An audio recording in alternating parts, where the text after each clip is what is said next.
Who says you can't? You can do. Daniel Sidiak. What you think, you believe. What you believe, you create. Introduction. There are powers inside of you which, if you could discover and use, would make you everything you ever dreamed or imagined you could become. Orison Swett Marden. Why do you act the way you do?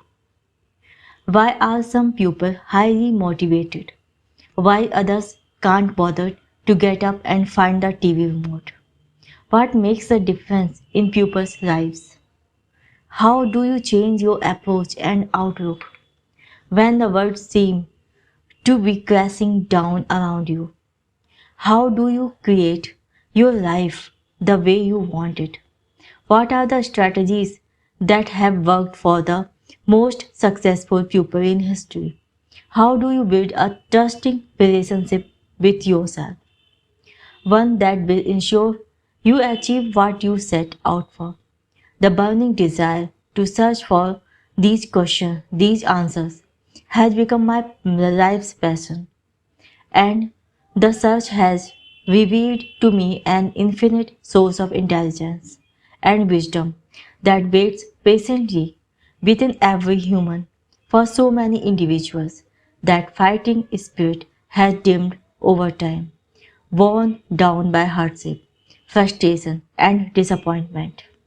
I am committed to showing people how to recapture that spirit. It's obvious that we all have visions of what we wish our life would be, but very few of us ever get to experience that life. Why not? Could it be reluctance to search deeper? Could it because merely we not knowing how? Could it be psychological or emotional barriers that prevent our true powers from being displayed? The sad reality is that most people will go through life dreaming of another life that seems out of reach. The hope and faith in their own ability will be clouded by the stress and worry of everyday life. Proverbs 29:18. Where there is no vision, the pupil perishes. Not so long ago, I found myself in one of life's uncertain moments. I was in my room on my knees, experiencing the physical and emotional effects of a big weekend on drugs. I had no job, no sense of direction, and had lost all hope in my ability to shape my destiny. I felt worthless to myself and the world. Just like everyone else, I wanted my life to mean something, to have the ability to make a difference in people's lives, and live by a purpose that inspired my every moment, every move to fulfill my own desires, contribute to society, and wake up in the morning actually looking forward to the day. And since that point, when I felt like a failure, I have embarked on a journey to find out why some people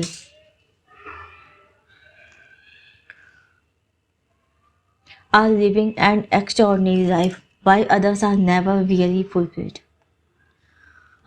Through this journey, I have modeled the most successful people known to me, turned to man, traveled overseas to meet with the leaders who have the strongest mind sets on the planet, interacted with exceptional achievers, coached pupils all the around the globe, from professional athletes to TV personalities.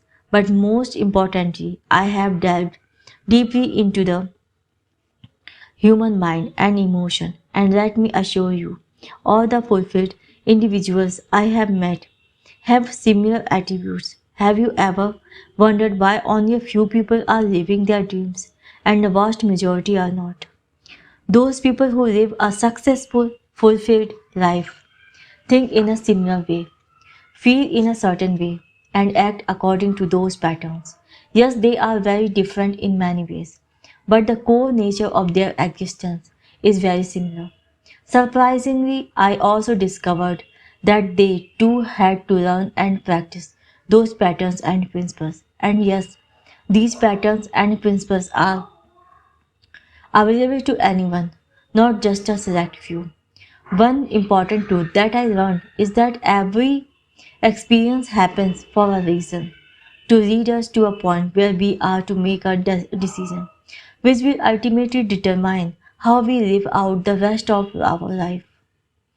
Wherever you are in your life, whatever your achievements are, or whatever you have set up to conquer, you are reading this book to make that very decision, one that will give you a fulfillment that you never knew existed, one that will drive you to that level you want to reach, one that will offer that healthy lifestyle you dream about, attract that person you have searched for your whole life, or strengthen the relationship you are in, one that will guide you to achieve things you once thought impossible and master your financial state, one that will give you control of your emotions, break fears you were thought would last forever, and propel you to wake up every day with an outlook on life that guides every step you take, a decision that ensures you hit the targets you aim for. Now, as much as this book is about how to make that crucial decision, it's also to create direction in your life so that every decision will be made with the knowledge and strategies that are certain to elevate you to a level that will inspire others. It does not matter what level you currently consider yourself to be at.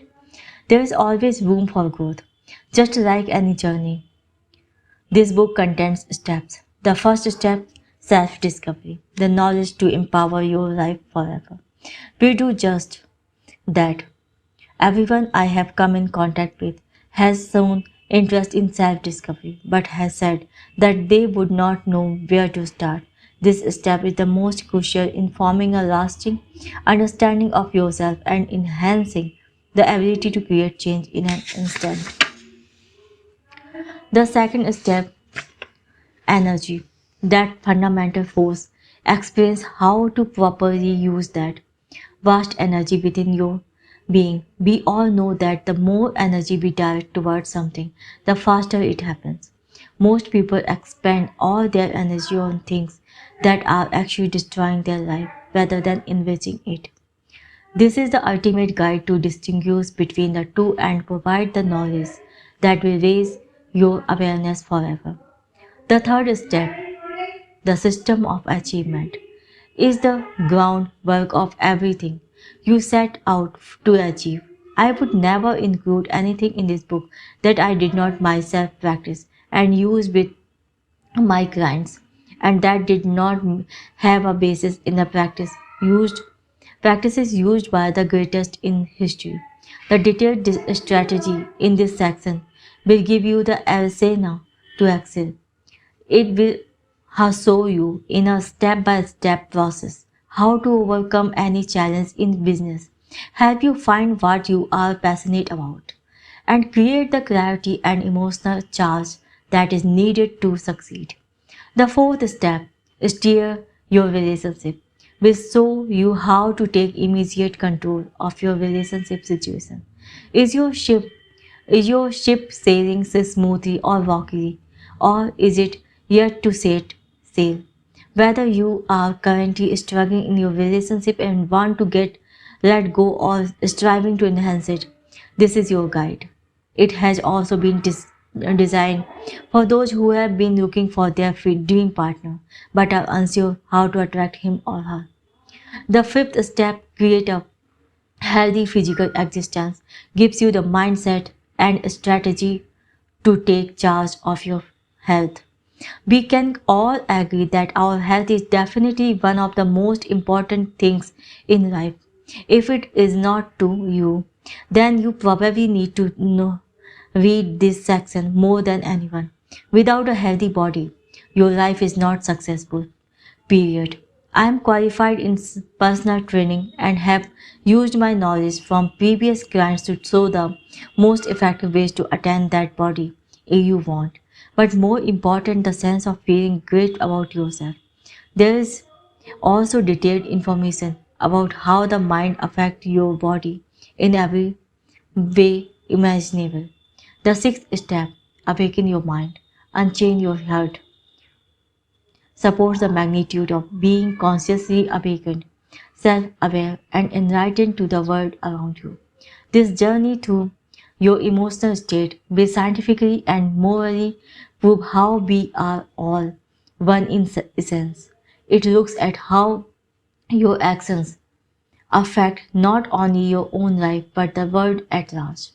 Walk with me as I go on my spiritual journey to Thailand to meet and stay with one of the most respected monks in the country. This step takes you through the vast influence we have on youth, from our children, nephew, and nieces to the kid on the street. Nothing drives you more than being awakened to your role in this world. The seventh step, find fulfillment.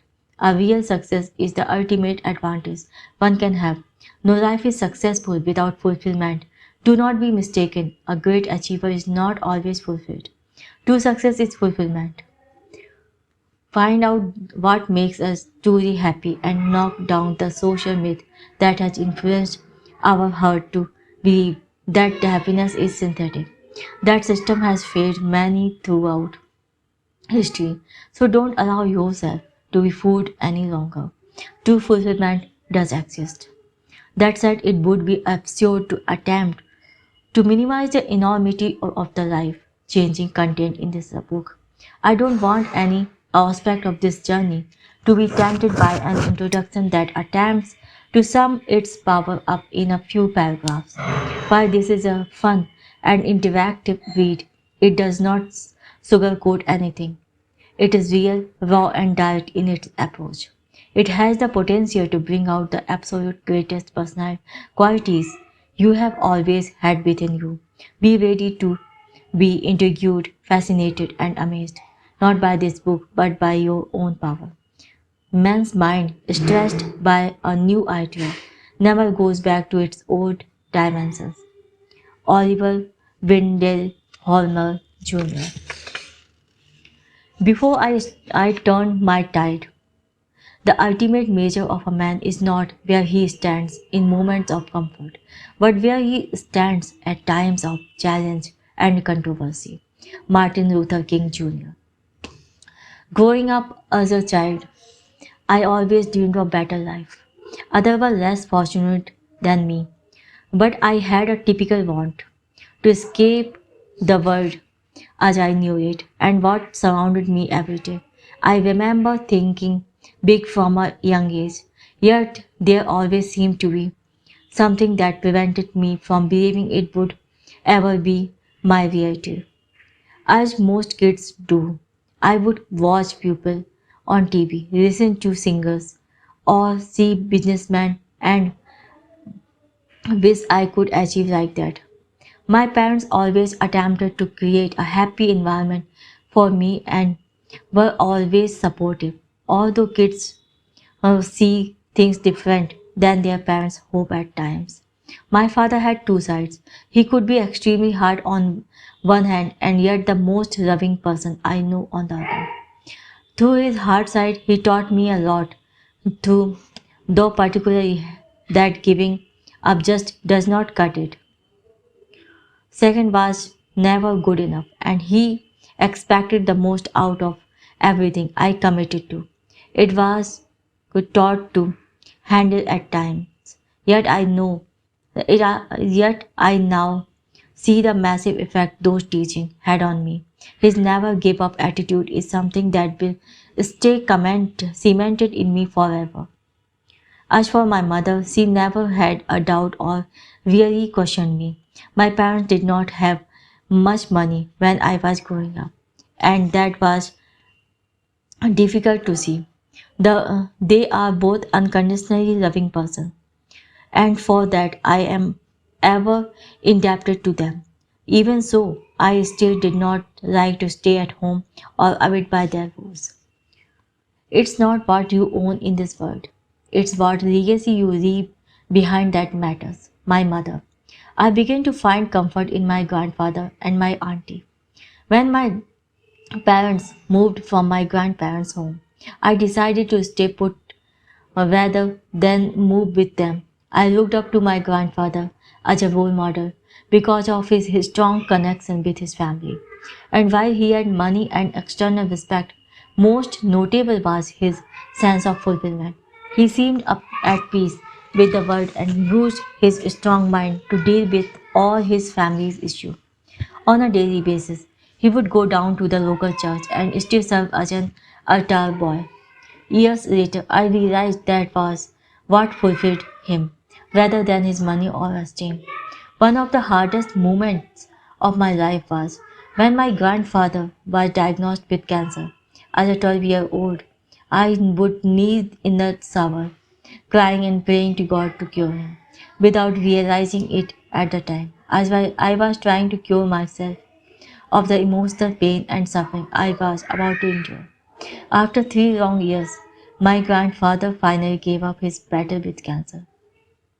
My own battle in life was just beginning. The world around me seemed to crumble. The rock of the family was gone, and a deep sense of loss would follow me for many years to come. Living in a working class suburb of Melbourne, I thought my opportunities were limited. Anger toward the world really started to build up. I chose to run instead of facing it. I began losing all sense of direction and became a troublemaker, nearly getting kicked out of school, getting into vicious fight, and having little respect for the world were becoming my way of life. My friends at the time seemed to show me a lot of love. We would hang out in the back streets all night, just thinking how we would get our next laugh. We had no boundaries when chasing that next laugh, including authority. I was on a one way road to self destruction. I knew all along that what I was doing was not true reflection of me, but I was living the way I thought I had to. I guess it was for attention, acceptance, praise, recognition, selfish satisfaction, and every other feeling that leads to unhappiness. There can be no happiness if the things we believe in are different from the things we do. Freya Stark. There was a bridge near my house where I would look out and reflect. I was only about 14 at the time, but I would analyze the cars as they drove past. I was fascinated by how everyone seemed to be in their own world, driving to their own destination.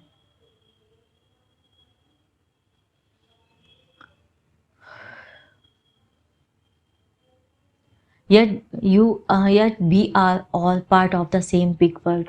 A Mercedes Benz would be followed by an old Toyota, and I would try to figure out why the tables were not turned. Why did this woman get to drive car like that and the other guys did not? Was it by chance? I would think, but we are in the same world. I did question whether the person in the Mercedes was really happier than the other guy. I was intrigued by human emotion and different ways of life, but more important by answers. How did our lives affect our feelings? At the time, it was just idle wondering, but the interest in always remained, always felt that I was here to affect the world.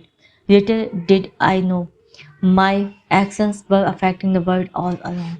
But I guess it's common for people not to realize their power, for good or bad. A few years went by and not much had changed. I met a girl who would be my girlfriend for 3 years, and I based my happiness around her presence. Things were great at the start, then just seemed to crumble, and so did most of my life. We would fight, and things turned into a real disaster. I found out that she was cheating on me. Even though our relationship was on the rocks, her cheating left me feeling empty. I could not eat or sleep. Every ounce of energy revolved around reminding me of this deep pain I was experiencing. I felt as if she had not finished in my life yet, and I told myself that I needed her in order to live. We got back together, but after a while the feelings started to fade. When I got back together with her, I was buying into this lie, this lie that I needed the comfort of knowing that she still loved me. I now realized it was a selfish act. I was trying to protect myself. Making the decision to leave was the hardest one I have ever had to make and was a real test of strength. I just knew there were things I had to do in life and I needed to do them on my own. Looking back, I don't think I was ever really in love with who she was, but in love with filling my emotional gaps with her presence. After losing all contact with my ex-girlfriend, I lost contact with what I believed happiness was.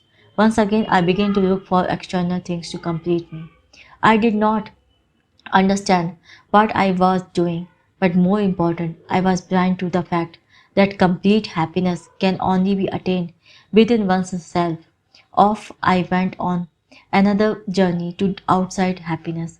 I began to live a party lifestyle, took up smoking, drinking heavily, and experimenting with drugs.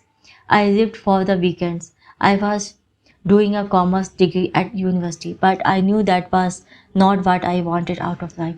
As I sat in a lecture one day with about 300 other students, my mind was racing. All I could think about was how I would be competing with these other people for a job that I did not even want. I knew I had two options right there: stay and live a life I had never be happy with, or take the leap of faith straight into the unknown without having a clue what I wanted to do. I stood up, picked up my books, walked out, and never looked back. My parents wanted me to finish the degree, but I just knew that I did not want to live my life by that social expectation deems appropriate. I did not have a clear vision as to what I really wanted out of life. I just knew I did not want to be where I was. I started looking for a marketing company, left that, then got a full time sales job. I had an uncanny ability to excel in both occupations and was promoted as the youngest sales coach in the company. Even though I had only been there for 6 months, but there was only one problem: it did not fulfill me. During this time, I partnered with my brother and we began a clothing importing business. Still unsure about my true passion, I was never 100% committed. I worked at it, but it was only to try and generate money because that's where I thought happiness lay. With another one of my assumptions about life's greatness gone. I was exhausting all avenues and the truth was close to showing itself once again. This time it would have no mercy. I was close to 19 at the time, flying to Italy and reading books on negotiation. Not something the average teenager does. So I definitely have no regrets. Looking out of the plane window, I would think about where my life was headed. What is all of this? What does it all mean? What am I doing here? I would not give these questions too much energy as I thought my time needed to be better spent. I now see that belief was far from the truth. Instead of answering those questions, I would mentally reenact the scenario of me walking into the boardroom, surrounded by international businessmen, trying to get the best deal. I was nervous, anxious, but amazingly excited at the same time. I knew that I was never going to live a life that was less than what I knew I deserved. I was never willing to settle or accept that I could not be my own boss or live that dream life. By the age of 21, I had been to Europe 5 times for the business. I always put on a happy face when I told people about it, which gave me some satisfaction. I thought I had found happiness by showing off this great lifestyle I pretended to be living. Every time someone asked me how I was, I would say loving life. But these people didn't know is why that stage. I was addicted to drugs, could not make a relationship work. I was broke, mentally, emotionally, and spiritually spent, and I had no sense of direction. I would hang out all night, smoking dope, just to try and crowd the confusion of my inner self. It's like putting 1,000 band-aids over a fresh bound. It does not matter how many you put on top. The bound is still there, as fresh as always. Who knew all along? I did. I was lying to myself, but I had the ability to know my own truth, a gift we all have. I knew I was lost and would call out to God. I did not even really feel or understand to light up the path for me and show me the right direction.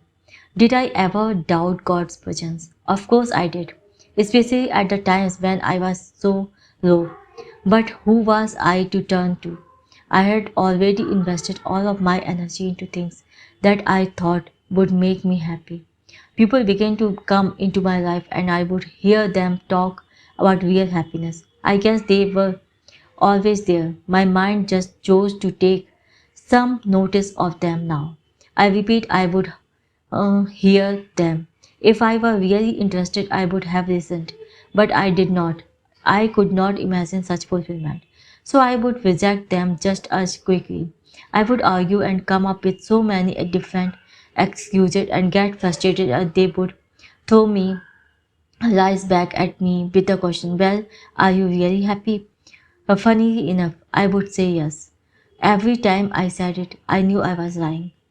I was scared to venture out of my fear, as weird as that sound. I felt my truth arising more, that deep voice inside, but did not act upon it because I guess I did not have the faith that could change my life, even though I always knew I was a good person deep down. I would keep doing things that said otherwise, and it would confuse me even more. Things were arising that would make me question everything I was doing. The hardest part was questioning those actions I had previously taken subconsciously. One particular night, I hit that I thought was my lowest point. After another big weekend on a cocktail of drug, I had not slept for 48 hours. I was mentally and physically exhausted. This was no ordinary calm down. No words can ever describe the feeling of emptiness. I thought this is it. I was at the end of hope. I was wishing the ground would just open up and swallow me. Standing in my bedroom, numb to everything around me, and having thoughts that it would be easier if I were dead. I felt as if there was nowhere to turn. A deep sadness and fear came over me, like a child locked in a dark room, but 1,000 times worse. I broke down, got on my knees, and screamed out to God, saying, where the hell are you now? I was so low that I felt I had to reach up to touch the bottom. Choked up and tears blurring my sight, I stood up, only to be facing myself in a mirror. Through the tears, my reflection looked deformed until I wiped them away. My face became clearer, and the most overwhelming feeling came over me, an experience so awakening and enlightening that it would change my life forever. I stood there staring at myself for 20 minutes. I finally realized the person I was wanted to be my whole life was looking straight back at me. And so our journey begins. Your personal contract. Your personal contract. Really. I, Des, declare that I must master my life in every area. I will no longer settle for a life that is less than what I know I deserve. I have had enough experience to know one side of life, and now it's my time to shine. I will commit myself to enrich the quality of my life from what it is now. I will persist under my circumstances to act upon the task in this book, which are going to empower me forever. I will not leave my task undone. I will relentlessly work to empower my life and push beyond my non limits. I am responsible for shaping my destiny, and I trust my ability to see this book through. I understand that the only way to real success is by having a great state of mind, and I am willing to work vigorously to create and enhance it. I am ready to live my life in the never ending cycle of self growth and use the unlimited power within my being. I am ready to attain a burning desire, compelling visions, and a passion for life that rises above all. As signed, date. Thank you very much for listening. This is the end of introduction of the book Who Says You Can't, You Do. Daniel Sidiak. Thank you very much. Have a nice day.